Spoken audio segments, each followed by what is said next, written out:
Guys, sa regulated bike ni Migo ko na kailangan daw to islanded parts. Tapos ang bearing sa likod kalog na dio. Kalog na dio. Kailangan isla na bearing da. And then didre, buksan din natin pero okay pa yung bearing. Sa harapan, okay pa. Ibalik na lang natin sa may harapan. Tapos sa may likodan lang, limpiyuhan, island na yun. And then ito, island din yung head parts niya. Tapos yung problema, yung spokes niya nagapanda putol natin. Doon lang na island na bag. Walang tao tabi sandalaya ba? Wow. 258 nga spokes guys, Ragusa. And then Ragusa din na head parts, 44mm. So bearing na lang yung idadagdag natin mamaya sa iya. Ayan. Bearing ko na sa uli. Oo, 44mm nga niya. So ayan, umpisahan na mga guys sa pagbaklas para at least ma-align ta sa kag may stand bearing. Let's go. Okay, butong. Nice. Likod.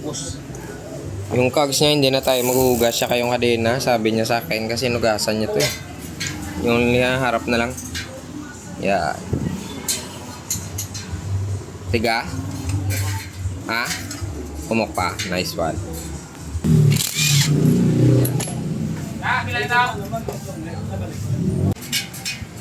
Hindi pala lumuwag yung bearing niya. Lumuwag. Ito yung lumuwag.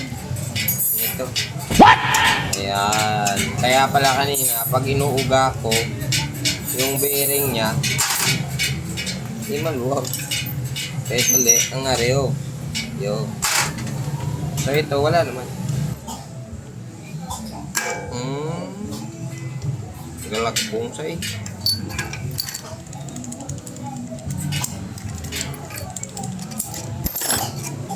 Ayan na, nakuha ko na.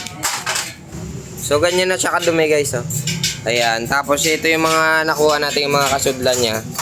Ito yung prehab niya. So kailangan baklasin natin to lahat para at least mahugasan. So tara, hugas mo na si Maniloy isang iya bearing. Ayan. Oh, tingnan mo yung bearing niyan. Taray ko. Wala na. Ha? Ayan, tingnan mo yung inuugasan nyo.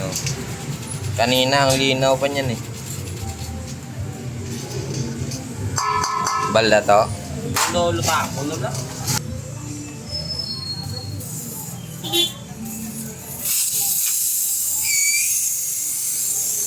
So ayan, binabaklas natin habang doon si Boy Halublak nagbabanlaw ng mga bearing. So tayo dito, tatanggal tayo ng plier. Kasi puputulin ko pa yung mga spokes.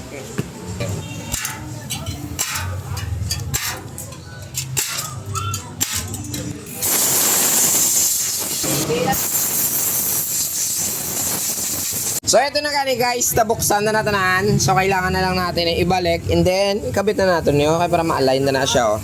So ito, ilagay muna natin yung mga bearing niya. So tara, kabit muna natin to. Pero bago yung gali, ang bearing niya na island lagi na bago kay balda na to bearing niya kagina. So tara, kuha muna tayo bearing. So ito yung bearing niya. Buksan muna natin to.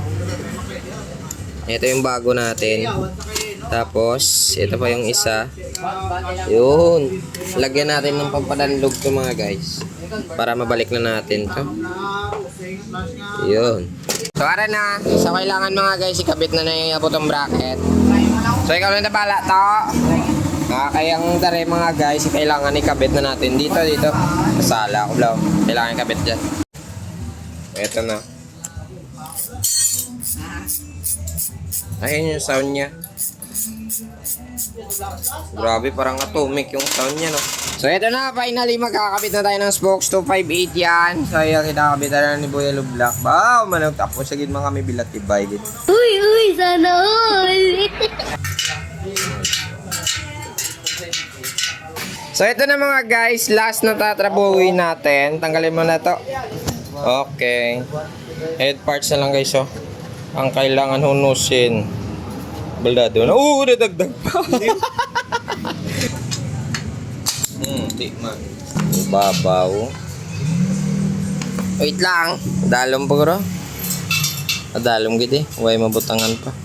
Magpapalit tayo ng disc pad niya kasi sobrang nipis na. Doon ba ako lang yung ang wala lang. Igo ko din lang. Isa nga, no, Okay. sa mo na let. Oo. Ang wala. Oo, bla. Oo. Oo, dabot yun na ganito. Dabot yun na, kita mo. Okay na, nipis na gitsaw. Ubos na ubos.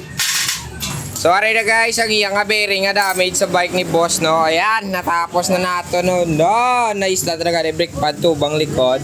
Boss, okay na boss? Ayos na? Mukha na, may isang ngirit, yaw. So, mabalik pa na sa buwas. Wala po, salamat. God bless. Love you.